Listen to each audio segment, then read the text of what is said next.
통일하려고 적과 통일하려고 누리고, 또한 일본은 독도를 차지해서 한국에 있는 많은 영토를 세계적인 분쟁으로 이끌어가서 차지하려고 노리고 있습니다. 하나님께서 한시라 지켜주지 아니하시며 이 나라의 민족이 유지될 수 없습니다만은 하나님께서 이 민족을 사랑하셔서 지켜주시는 것을 감사를 드립니다. 이제는 우리가 이 나라의 민족의 실상을 알아서 나만 위해서 기도하고 살아가고 애쓰는 사람이 아니라 민족을 사랑하고 우리의 동포를 품에 끌어안고 또한 힘들고 어려운 절망이 있는 사람들을 끌어안고 내 이웃에게 눈을 돌리는 믿음의 사람들로 축복하여 주옵소서. 그러한 교회들로 축복하여 주옵소서. 먼저는 한국교회가 깨어나게 하시고 한국교회 영적인 지도자들을 세워주셔서 한국교회가 바른 방향을 향해서 나아가는 교회들이 되게 축복하여 주옵소서. 또한 교회가 자기들만 위하여 사는 것이 아니고 눈을 돌릴 수 있는 여력과 능력을 갖게 하시고 그러한 사랑을 갖는 교회들로 축복하여 주옵소서. 선교교회를 통해 사용하시되 선교교회를 통하여 절망이 있는 사람들이 희망과 소망으로 소망의 땅으로 이끌림을 받는 교회로 축복하여 주옵소서. 낙담과 좌절 속에 있는 사람이 희망과 기쁨의 땅으로 올 수 있는 교회로 축복하여 주옵소서. 또한 이 교회에 축복하셔서 주님 병든 하나님의 자녀들 치료하시고 낭망한 자녀들 치료하시고 또한 마음에 상한 하나님의 자녀들 치료하여 주셔서 능히 하나님은 하나님의 자녀로 하여금 피할 길을 주시며 은혜와 능력이 있으셔서 우리를 능히 도우실 수 있는 하나님이심을 믿습니다. 그 도움이 하나님을 오늘도 만나게 하시고 그 도움이 하나님을 지금도 체험하게 축복하여 주옵소서. 예수님의 이름으로 기도하옵나이다. 아멘. 오경 에베소서 4장 15절입니다.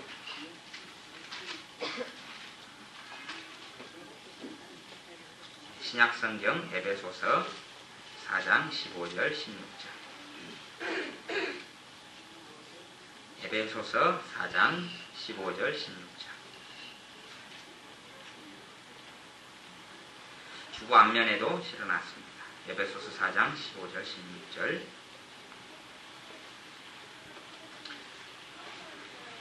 신약성경 313쪽에 있습니다. 같이 읽겠습니다. 15절 16절. 오직 사랑 안에서 참된 것을 하여 범사에 그에게까지 자랄지라. 그런 머리니 곧 그리스도라.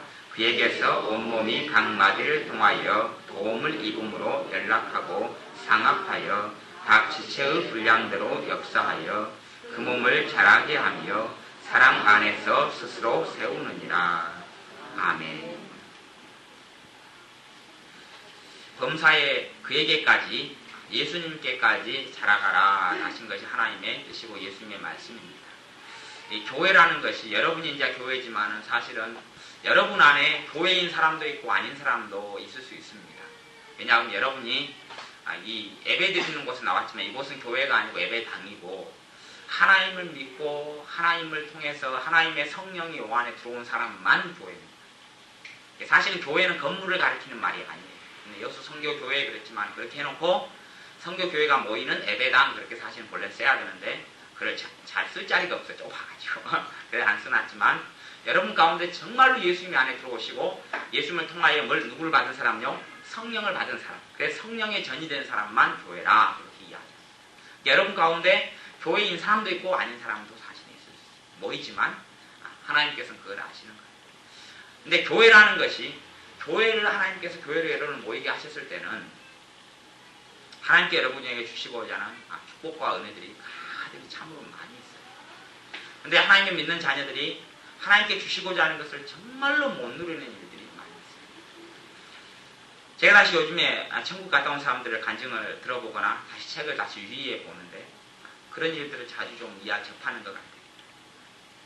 어떤 사람이 천국을 갔는데 그 집사님도 그러더라고요. 하나님께서 천국의 보물창고를 보여주세요. 보물창고를 보여주면서 이 보물창고는 너희가 천국에 와서 하나님 나라에 와서 받아야 될 것이 아니고 천국의 보물창고가 있는데 그것은 이 땅에 사는 사람들이 믿음으로 끌어당겨서 누릴 수 있는 보물창고가 천국에 있다라고 이야기하는 거예요. 어떤 사람이 천국에 가니까 보물창고가 저기 있는데 당신은 절대 안 보는 게 좋을 거라고 해요.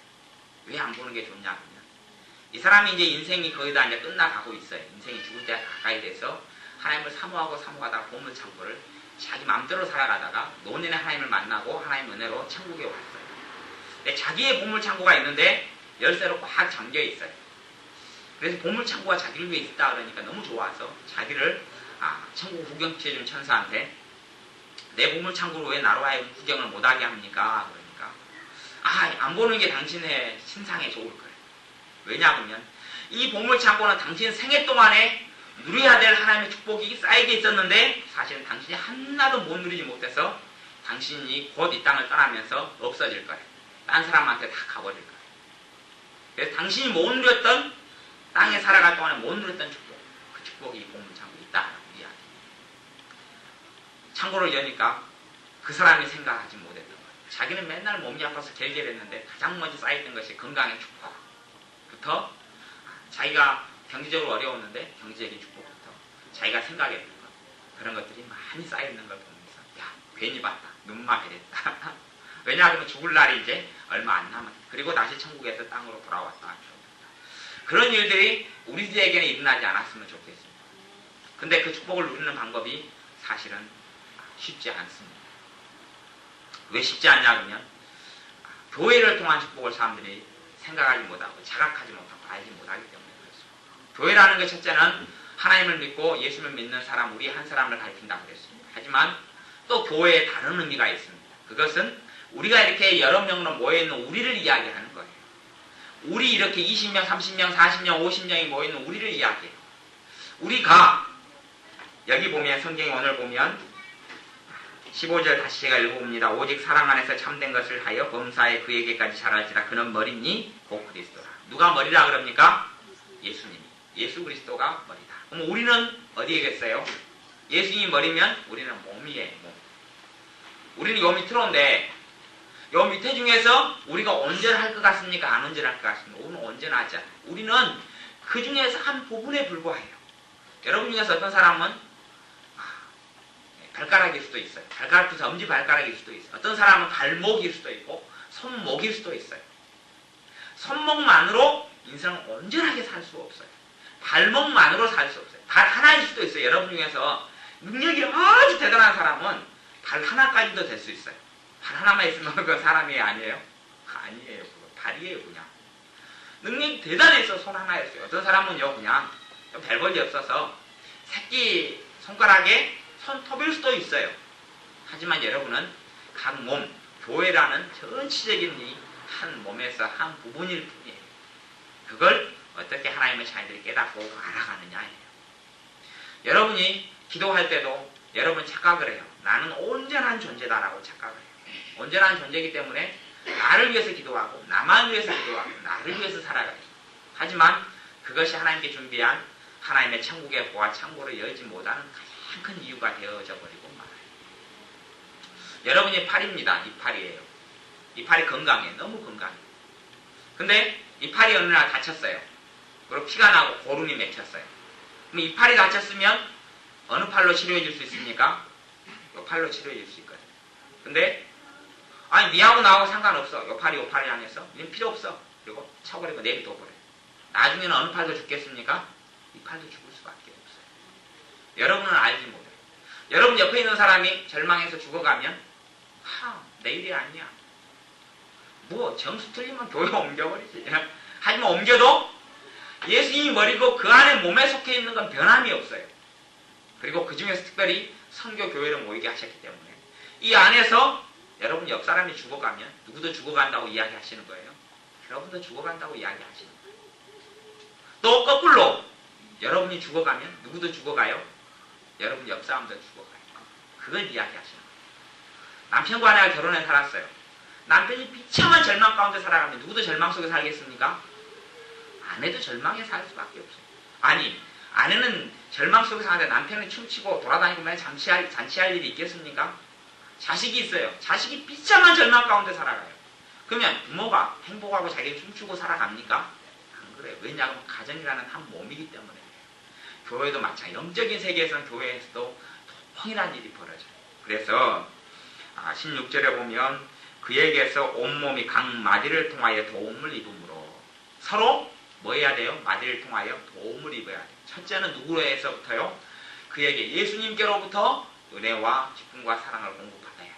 그 다음에 내가 도움을 줘야 되고 상대방의 도움을 내가 받아야 돼. 도움을 받으려면 또 도움을 주려면 제일 먼저 해야 될 일이 서로 눈높이를 맞추는 거예요. 저 사람의 환경과 어려움을 내가 첫째는 이해하고 아는 게 필요해요. 이해하고 알아도 그냥 이 머리로 알면 안 돼요. 예수님의 사랑으로 내가 알아야 돼요. 예수님의 사랑으로 저 사람에게 정말로 안타까운 일이 있구나. 남편과 아내가 하나가 될 때도 무슨 일이 먼저 필요합니까? 이 정말로 하나가 되려면 내 아내가 어릴 때부터 어떠한 고통을 받고 상처를 받고 자라왔는지를 다 내가 듣고 알아야 돼요. 그리고 내 남편이 어떻게 가정에서 대우받았고 취급받았고 어떻게 살아왔고 친구 관계는 어땠어, 어떤 아픔이 있었고 어디서 배반을 당했고 이것을 알아가야 돼요. 그럴 때 하나가 될 수 있어요. 자식하고 부모가 정말로 부모라면은 이 자식이 학교에 가서 친구들 사이에 무슨 일이 벌어지는지 또 이 아이가 선생님으로부터 어떤 대우를 받는지 그걸 사실은 알아야 가야 돼요. 그리고 이 아이가 지금 내가 어떤 생각과 꿈을 가지고 살아가는지 알아야 돼요. 저는 사실은 간간히 부모들을 만날 때 자식에 대해서 물어봅니다. 당신 자식의 꿈이 뭔지 압니까? 당신 자식의 소질이 어디에 있는지 압니까? 물어봅니다. 부모 중에서요 절반 이상은요 엉뚱한 대답을 합니다. 절반 이상은 자식의 꿈이 사실은 누구의 꿈을 가지고 있어? 자식에 대한 꿈인데 자기 꿈. 자식이 정말 원하는 걸 생각하지 않고 자기에게 한이 맺힌 거, 부모에게 한이 맺힌 걸 시키려고 그래. 부모가 공부에 한이 맺혔으면 자식은 맨날 공부를 시키려고 그러고 부모가 좋은 대학에 못 들어간 한이 있으면 자식을 좋은 대학에 보내려고 그러고 부모가 영어 공부에 한이 맺혔으면 자식은 꼭 뭐부터 시켜요? 영어 공부부터 시켜요. 그래서 서로 몰라요. 그리고 그 세상에서 그냥 살아가는 한 몸이 되어지지 않아요. 교회 안에서도 여러분 옆 사람이 어떤 애통을 가지고 있고 눈물을 가지고 있는지를 아셔야 해요. 또한 거꾸로 여러분의 눈물이 뭔지를 보여주셔야 돼요. 사실 그건 쉽지 않고 어렵습니다. 왜냐하면 부부도 연애 3년하고 5년 해가지고 한 몸이 됐어. 사실은 결혼생활 하는 게 만만합니까? 안 그러잖아요. 최소한 아마 결혼생활 한 1년 넘었다 그러면 이 인간이랑 또 이 여자랑 내가 살아야 되나 하는 고민을 굉장히 많이 하지 않을까 싶습니다. 뭐 한 10년 됐으면 100번은 넘었겠죠. 때려치울까? 보따리를 싸버려? 말아? 끝장내버려? 말아? 하는 고민을 굉장히 많이 했을 겁니다. 하나 되기가 그렇게 어렵습니다. 한 몸 되기가 어렵습니다. 교회 안에서도 마찬가지 하나 되기가 어렵습니다. 하나 되려면 서로 눈높이를 낮추어줘야 합니다. 어떤 사람이 어떤 행동을 해요. 참 모난 행동을 해요. 하면 저 사람 안에 어떠한 눈물이 있길래 저 행동을 할까 하고 여러분이 다시금 보셔야 합니다. 그러면 여러분 안에 눈물을 주님께서 닦아주십니다. 여러분 눈에 눈물만 관심이 있으면 안 됩니다. 또 여러분 눈에 눈물이 있습니다. 그러면 옆 사람으로 하여금 훔쳐줄 수 있도록 여러분의 마음을 열어놓으셔야 합니다. 왜냐하면 여러분도 언제나 존재가 아니기 때문에 그렇습니다. 자기 힘으로 다 할 수 있다고 착각하고 독불장군이 있습니다만 그러려면 결혼도 하지 말아야 되고 자식도 안 낳아야 됩니다. 그러려면 자기 무인도 여수 옆에 섬집에 하는 무인도가 아주 많거든요. 제가 한 군데 소개시켜드리겠습니다. 그리 가서 보따리를 싸셔가 가십시오. 근데 여러분에게 하여금 하나님께 축복을 주시기를 원하십니다. 그 축복을 받는 비결이 누구를 통해서요? 가족을 통해서, 남편과 아내를 통해서, 자식을 통해서, 옆 사람을 통해서, 교회를 통해서.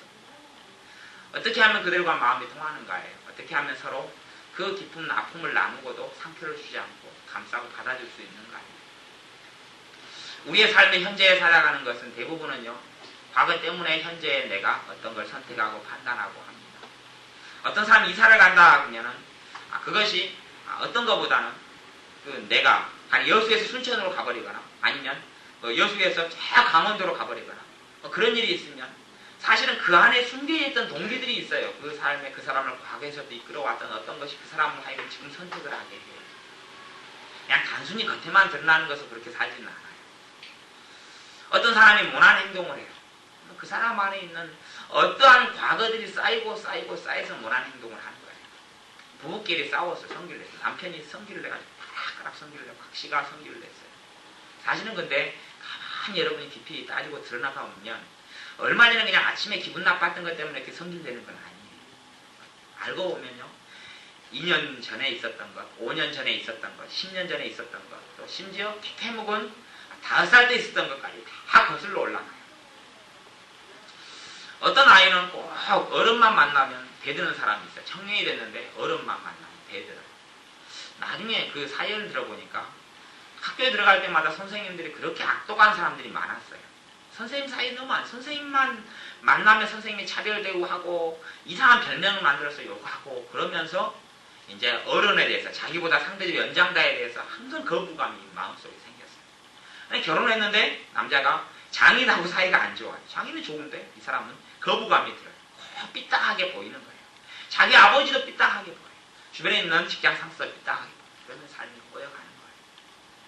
그러면 인생이 꼬여갔기 때문에 주변 사람들은 야, 저런 인간은 별로 쓸모가 없다. 하지만 사실 우리가 그 사람의 눈물 속에 들어갈 수 있어요. 특별히 다른 어떤 멀리 있는 사람보다는 어디에서 먼저 시작하셔야 됩니다. 여러분 가정에서 시작하셔야 되고 이 교회 안에서 시작해야 돼요. 그리고 도움을 서로 입고 받아야 돼요. 가장 큰 것은 저는 그렇게 생각합니다. 가장 먼저는요. 도움을 입을 수 있어야 된다고 생각합니다. 자존심을 이렇게 내려놓고요. 내가 도움을 받을 때는 도움을 받아야 돼요. 꼭 하나를 주면 하나를 받으려고. 하나를 내가 받으면 또 하나 주려고 하는 것은 사실은 옳지 않아요. 서로 주고 도움을 주고 받을 수 있는 것이 모양이 틀려요. 왜 틀리냐 그러면 내가 한 사람에게 돈으로 도움을 받았으면 나는 기도로 도와줘야 돼요. 서로 이렇게 가진 것이 틀릴 수 있어요. 뭐가 틀리니까요? 재능이 틀리니까. 여러분 각자에게 주신 하나님의 사명이 틀리니까 그래요. 여러분의 각자에 있는 재능이 틀리고 여러분 각자에 있는 다른 사람보다 좀 더 낫게 주신 하나님의 여러분 안에 숨겨놓은 보물이 틀리기 때문에 그래요. 남편과 아내가 만나면 분명히 두 사람 중에 한 명은 콧대가 한 사람은 좀 높으면 한 사람은 낮습니다. 한 사람은 좀 비교하자면 한 사람은 들창크면 한 사람은 땅을 쳐다보고 있는 코이기 쉽습니다. 아니 정밀하게 제가 자로 재보면 각도기를 재보면 그런 결과가 나타납니다. 눈이 한 사람 쭉 떼졌으면 한 사람은 둥글둥글합니다. 상대적으로 부부를 비교했을 때 그렇습니다. 서로 가진 게 틀리다는 이야기입니다. 서로 자기 잣대로 상대방을 재면 그때부터는 답이 없는 거예요. 부부가 만났으면 또 자식이 있어요. 두 자식이 있습니다. 자식이 IQ 검사를 하면 두 자식이 같겠습니까? 틀리겠습니까? 틀려요. IQ가 분명히 높은 자식이 있어요. IQ로 자식을 취급하면 됩니까? 안 됩니까? 안 돼요. 단지 IQ라는 것은 그 사람에게 있는 하나의 재능에 불과할 뿐이에요. 거꾸로 여러분이 약할 때에 야 나는 정말 쓸모없다 그럴 필요 없어요. 여러분이 지금 약하니까 약할 때지 여러분이 강하고 된 다음에는 여러분 안에 숨어있는 것이 드러나고 여러분이 남을 도울 수 있는 것이 드러나요. 그래서 하나님께서는 온몸이 각마디를 통하여 도움을 입음으로 연락하고 상합하여 연락이라는 이야기는 서로 뭐가 통하는 거예요? 사랑이 통하고 정이 통한다는 연락하는 거예요. 사랑이 통하고 정이 통해야 합니다. 여러분 속에는. 여러분이 오시면 판단받을 걱정 손가락질을 걱정은 다 내려놓으셔도 상관없어요. 왜냐하면 교회이기 때문에 하나님의 사랑을 입은 사람들이기 때문에 그러고 교회라는 것은 죄가 없는 사람은 못 들어오는 곳이기 때문에 그래요. 여러분이 다 들어왔다는 이야기는 제가 또 이 자리에 서 있다는 이야기는 죄가 많다는 이야기예요. 지금도 또 죄를 짓고 살아가기 때문에 예수님의 피가 필요해요. 그러니까 여러분이 앉으셔서 판단하시는 건 잘못이고 판단받을 염려도 일단 내려놓으셔야 해요. 그리고 서로 간에 드러낼 것들은 조금씩 조심스럽게라도 이제 하나가 되는 과정에서는 내 살아왔던 20년, 50년 살아왔던 과거를 다 송두리째 드러내면 돼요? 안 돼요? 안 됩니다. 이건 바보 같은 짓입니다. 교회 안에서도 그렇습니다. 하나가 되는 노력. 부부 안에서도 그렇습니다. 결혼해가 살아가는데 내 자잘한 삶의 일거수일투족을 다 이야기하는 것은 똑똑한 행동입니까? 바보 같은 행동입니까? 바보예요. 이제 결혼한 신혼부부는 다 그렇게 해가지고 사고를 터뜨리지만 결혼한 지 한 10년 정도 노숙한 부부는 절대 그런 일을 벌이지 않습니다. 적절하게 수위 조정을 할 줄 압니다. 속마음이 있어도 속마음을 다 드러내는 것은 바보 같은 일입니다. 하지만 서로 하나가 되어가는 정도에 따라서 내 걸 드러내놓을 수가 있어요. 그러면서 거꾸로 상대방을 통하여 치료와 상대방을 통한 위로를 누리게 됩니다. 왜냐하면 저 사람에게 하나님께 주신 은혜와 내게 주신 은혜가 틀리기 때문에 내게 주신 은혜로 저 사람에게 나눠줘야 되고 저 사람에게 주신 은혜로 내가 받아야 되기 때문에 그렇습니다. 그래서 서로 연락해라. 두 번째는 상합해라. 상합해라는 이야기는 서로 뭐하라는 이야기? 합치라는 이야기. 합치라는 이야기. 마음을 합치라는 이야기. 여러분이 그렇게 되어지면 되어질수록 그것이 참다운 교회이고 그 교회를 통해서 하나님께서 축복을 주시게 됩니다. 천국에 있던 그 어마어마한 많은 천국의 창구들이 이 땅에서 하나님의 자녀를 누리들 거였는데 누구를 통해서 누릴 거였냐 하면 교회를 통하여 옆 사람을 통하여 누릴 거였는데 그것을 사실은 한 마음이 안 되면 못 누린 거예요. 교회의 가장 큰 사명이 여러분의 가장 큰 인생의 사명이 그렇습니다. 어떻게 하면 교회 안에서 한 마음이 되고 한 뜻이 되느냐. 어떻게 하면 남편과 아내 사이에 한 몸이 되고 한 뜻이 되느냐. 부모와 자식 간에 어떻게 하면 부모는 자식을 존중해주고 자식은 부모를 존경할 것이냐. 그것이 한 몸이 되어지는 비결이거든요. 그렇게 어떻게 하면 되어질 것이냐. 여러분의 기도 제목이 돼야 되고 여러분의 소망이 되어져야 합니다. 저의 소망은 이 교회가 성교교회랑 울타리 하나 함께 만들어 놓은 교회가 주님의 사랑으로 예수님의 사랑으로 하나가 되는 겁니다. 이 나라의 민족이 여수라는 나라가 한 뜻이 되어지는 겁니다. 그러면 여수라는 나라가 한 뜻이 되어지면 하나님께서 여수라는 곳에 한 뜻이 된 만큼 은혜를 주실 겁니다. 한 뜻이 된 만큼 소망을 주시고 새로운 경제력을 부려주시고 새로운 하나님의 깊은 영적인 은혜도 베풀어 주실 겁니다. 이 대한민국이라는 나라가 얼마나 하나가 되느냐. 한 덩어리가 되느냐. 단지 그냥 월드컵 응원할 때 한 덩어리가 아니라 정말로 어려움을 당한 사람들을 핍박하지 아니하고 노숙자들을 손가락질하지 않고 장애인들을 손가락질하지 않고 어려움을 당한 친구들을 야 네가 왜 그렇게 살았냐 이야기하지 않고. 저는 예전에 친구 목사님이 있습니다. 친구 목사님이 있었는데 정말로 제 인생에 있어서 큰 어려움을 당하게 됐습니다. 아주 오랫동안 알아왔던 목사님이에요. 그리고 제가 또 하나님 말씀을 가르쳤던 영적인 제자이기도 해요. 그 사람이 먼저 목회를 했지만 근데 제가 굉장히 어려움을 당하게 되니까 저는 그 사람이 제 실수로 어려움을 당했지만 저를 위로해 줄 줄 알았어요. 근데 그 친구가 아마 저한테 열등감이 있었던 모양이에요. 제가 말씀을 가르치고 지금 배우는 입장이었기 때문에. 그래서 당신이 그 따위로 살았으니까 그렇다. 그런 이야기를 들었어요. 그때 이후로는 어쩔 수 없이 그 친구와 관계를 아예 그냥 절연되다시피 끊어지고 말았는데 요즘에 최근 들어서는 그 친구 상황이 어렵다는 소식이 들려옵니다. 그래서 그 친구를 위해 기도해야 되겠다라는 마음을 품고 있습니다만 아직 기도는 시작을 안 했습니다. 여러분의 삶 가운데 또 옆에 사람 어려움이 닥쳐오면 그 사람이 실수로 인해서 어려움이 있지언정 판단하거나 정죄와 손가락질할 필요는 없습니다. 그렇게 하지 않으셔야 하고 여러분들 교회 안에서도 서로 간에 그런 상태를 주고받지 않아야 합니다. 최대한 마음을 열고 상대방의 눈높이 안에 여러분이 들어가셔야 합니다. 그러면 하나님께 교회를 통하여 어떤 축복을 마련해 놓으셨는가 하는 것을 여러분이 체험하고 누릴 수 있을 겁니다. 성경을 찾아보겠습니다. 성경 말씀 로마서 12장입니다. 신약성경 로마서 12장 좀 앞으로 넘기시면 로마서가 있습니다. 로마서 12장 3절부터 읽습니다. 3절만 먼저 읽습니다. 3절부터 8절까지 257쪽에 있습니다. 로마서 12장 3절부터 8절까지 257쪽 신약성경 로마서 12장 3절 먼저 같이 읽습니다. 3절 내게 주신 은혜로 말미암아 너희 중 각 사람에게 말하노니 마땅히 생각할 그 이상의 생각을 품지 말고 오직 하나님께서 각 사람에게 나눠주신 믿음의 분량대로 지혜롭게 생각하라. 아멘. 여러분은 집에 그릇이 있습니다. 그릇이 다 용도가 같습니까? 틀립니까? 대부분 틀립니다. 같은 용도의 그릇을 많이는 안 가지고 있습니다. 그러면 살림살이가 안 되거든요. 마찬가지로 여러분은 하나님의 그릇들인데 여러분의 용도가 다 틀립니다. 각기의 믿음의 분량이 있다. 그렇게 이야기해요. 각기의 모양새가 다 틀려요. 그러니까 혼자서는 못살게 하나님께서 만들어 놓으신 겁니다. 14절을 같이 읽어봅니다. 12장 4절 우리가 한 몸에 많은 지체를 가졌으나 모든 지체가 같은 직분을 가진 것이 아니니.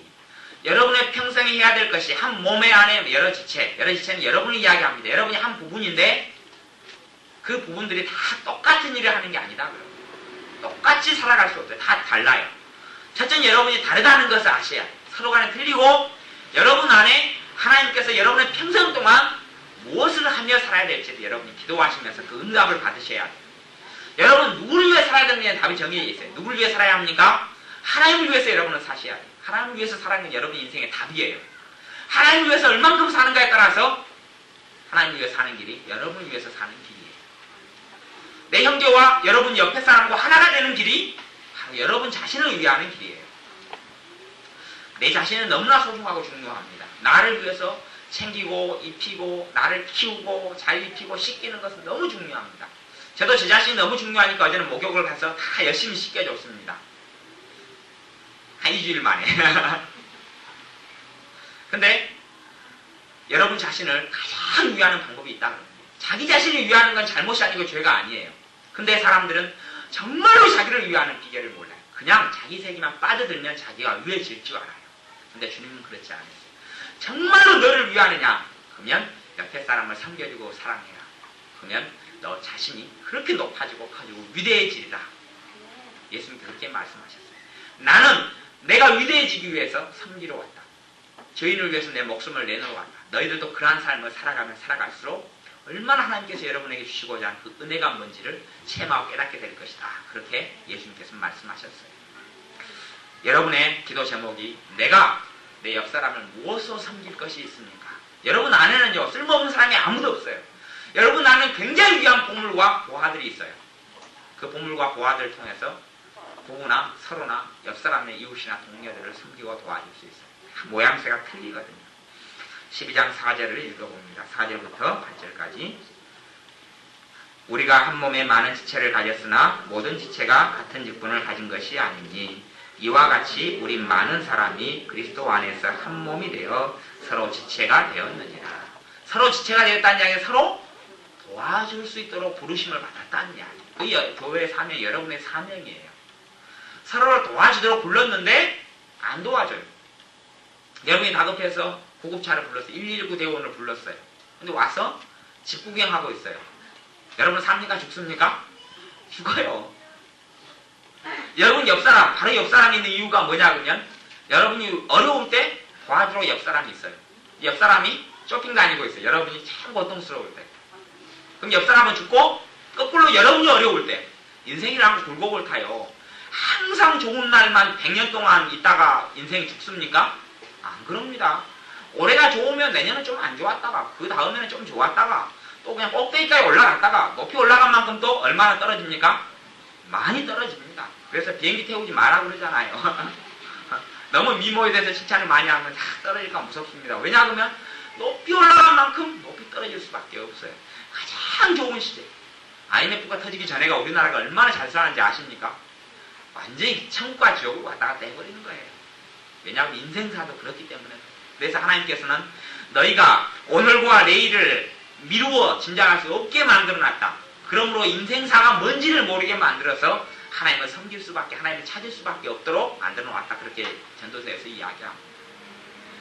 여러분이 좋을 때는 옆사람을 섬기라고 좋은 거예요. 여러분이 힘들 때는 거꾸로 섬김을 받으라고 좋은 거예요. 여러분 세계에 성립돼가지고 나 혼자 그냥 왔다 갔다 하고 말지 하는 인생이면 하나님께 기도해도 응답을 받겠지만은 부스러기만 받고 말아요. 저는 부스러기를 좀 좋아합니다만은 그 콩 떨어지면 콩 부스러기 있잖아요. 콩 부스러기 뭡니까 그거? 고물. 저는 콩고물을 꽤 좋아합니다만은 사실 콩고물은 별로 의미가 없습니다. 그 떡이 중요한 것이지. 여러분의 삶 가운데 옆 사람이 어려움을 당하면 여러분이 어떻게 뭘로 도와줄까를 궁리하시고 생각하시고 최소한 그래서 저희 교회는 주보에다가 기도 제목을 적어놓고 사람 이름을 적어놓는 것이 여러분이 한 번도 안 들다 보라고 적어놓는 게 아니에요. 들다 보시면서요. 한 번이라도 기도하셔야 되고 기도하시다 보면 어떨 때는 하나님께서 전혀 그 사람과 대화도 별로 안 나누었는데 그 사람 마음에 있는 아픔을 느끼게 해주세요. 거꾸로 보면 여러분의 아픔을 누가 느끼시겠어요? 주님이 느끼세요. 그리고 도와주세요. 근데 여러분은 옆 사람의 아픔은 전혀 한 번도 느껴본 적이 없어요. 물론 기도할 때 느껴본 적이 없어요. 이 많은 이름이 있지만요. 사정을 안 들어도요. 이 많은 이름 위에 기도하다 보면요. 기도도 오래 말고요. 잠깐씩이라도 1분이라도 기도하다 보면 정말로 진정한 마음으로 기도했으면요. 이 사람 속에서 누가 아픔을 당하고 있는가가 느끼게 해주세요. 주님은요. 그때에 여러분의 아픔을 주님께서 들으세요. 근데 내 아픔에만 관심이 있어요. 그리고 주님 내 아픔만 신경 써주세요. 그리고 주님을 나한테만 붙잡아 매려 그러면요. 인생에 있어서 정말로 하나님이 준비하신 것은 모르는 거예요. 그래서 하나님이 서글프신 거예요. 하나님이 어느 날은 어떤 사람을 통해서 이렇게 말씀하셨어요. 서글프다 내 백성아 왜 내가 주는 것을 너희가 못 받아들이고 못 누리느냐 그러시는 거예요. 그 밑에 말씀을 읽어보면서 말씀을 이제 정리하겠습니다. 6절부터 읽습니다. 우리에게 주신 은혜대로 받은 은사가 각각 다르니 은사라는 이야기는 선물을 이야기합니다. 우리에게 주신 하나님의 선물이 틀리다. 자기의 선물을 자기가 느끼지 못하지만은 그 사람 느끼지 못하니까 그 사람 안에는 한계서부터 수십 개까지 그 이상의 선물들이 숨어 있어요. 그거 인생을 자기의 선물이 무엇인지 찾아내는 것도 자기가 해야 될 인생에 있어서 목표 중에 하나가 되어져야 합니다. 알아야지 면장 하든지 말든지 할 거 아니에요. 알아야지 내가 돕든지 어쩐지 할 거 아니에요. 그 다음에 계속 읽어봅니다. 우리에게 주신 은혜대로 받은 은사가 각각 다르니 혹 애언이면 믿음의 은수대로, 혹 섬기는 일이면 섬기는 일로, 혹 가르치는 자면 가르치는 일로. 섬기는 일이라는 이야기는 다른 사람에게 있어서 내게 남아도는 게 있다는 이야기예요. 첫째는 지식, 두 번째는 돈, 세 번째는 내가 다른 사람보다 더 뛰어난 기술력, 재능, 이런 거 섬기는 일에 다 많이 들어갈 거예요.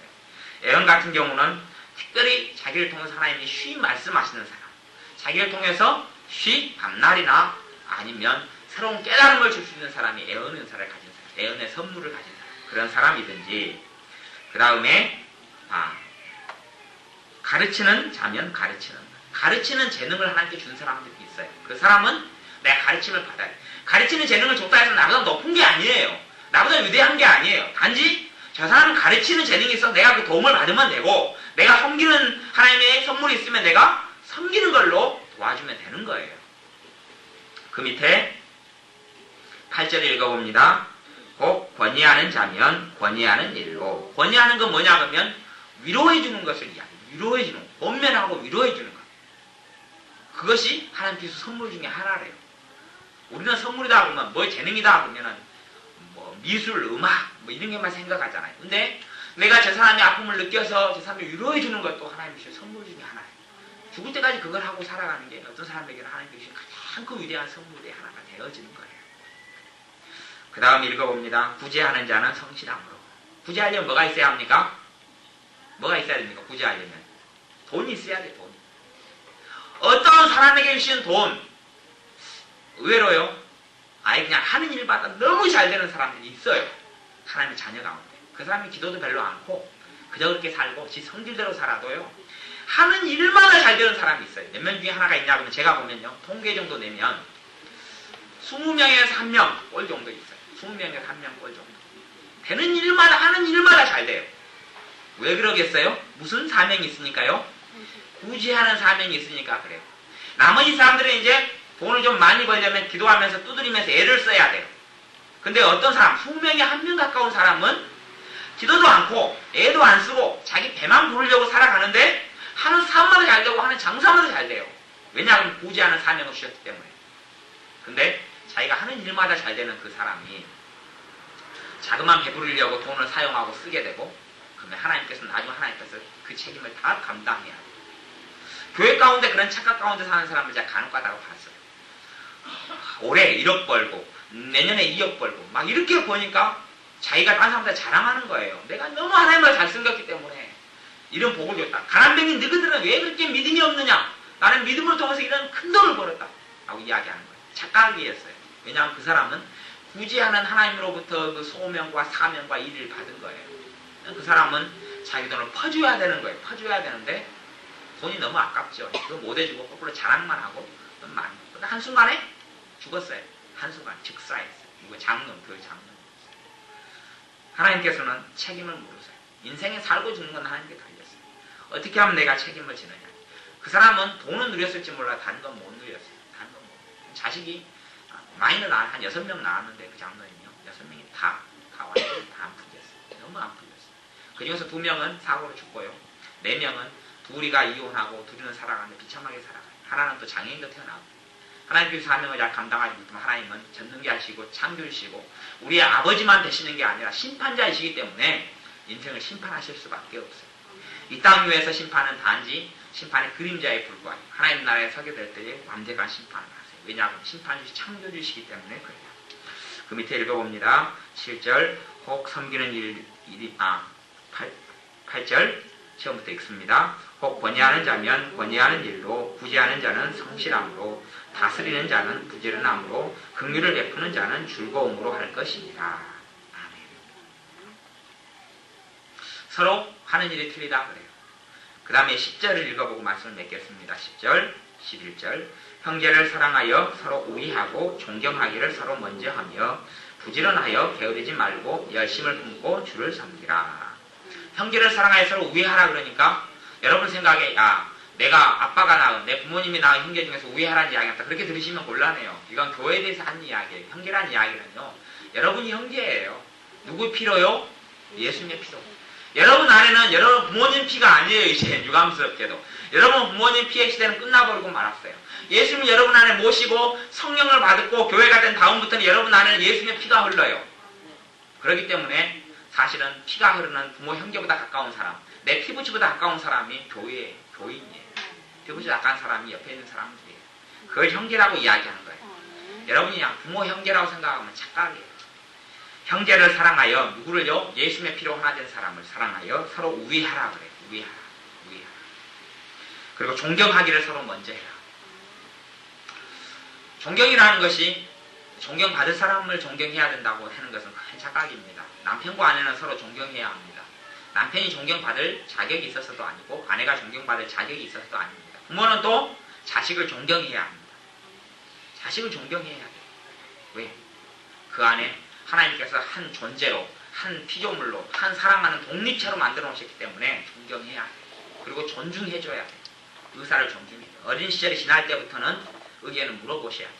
어릴 때는 철저히 가르쳐야 되지만은 청소년이 될 때부터는 이제 의견을 배려하시는 것을 시작하셔야 돼요. 하여튼 간에 삶 가운데서 우리가 먼저 하나님의 자녀도 우리가 서로 존경하고 존중하는 것, 그리고 사랑하는 것을 우리가 시작하셔야 돼요. 그 일을 버리시고 일을 하실 때에 그를 통하여 하나님께서 우리에게 주시고자 하는 것들이 여러분 삶에 누릴 수 있습니다. 기도하겠습니다. 아버지 하나님, 우리가 서로 한 몸이고 지체가 되었다고 말씀하셨사오니 우리가 옆사람의 지체로, 옆사람이 한 부분으로, 또 옆사람은 나의 한 부분으로 서로를 도와주며 서로를 돌봐주며 사랑해주며 서로의 눈에 눈물을 닦아주며 서로의 고통을 끌어안아주며 서로의 삶의 어려움을 내가 기도하며 살아가는 우리가 되게 하여 주옵소서. 내가 가진 것으로 도움을 줄 줄도 알고 상대방이 가진 것으로 내가 도움을 줄 줄도 아는 것을 배우게 하여 주옵소서. 그리하면 우리가 마음이 통하고 사랑이 통하고 인생이 통하고 삶이 통하게 하여 주옵소서. 내 가정과 옆가정이 또한 부부가 부모와 자식이 또한 교회가 하나가 되고 마음이 통하여서 그를 통하여 하나님께서 우리에게 주시고자 하는 이 땅 위에서 누리는 복락들을 우리가 누릴 수 있도록 축복하여 주옵소서. 예수님의 이름으로 기도하옵나이다. 아멘.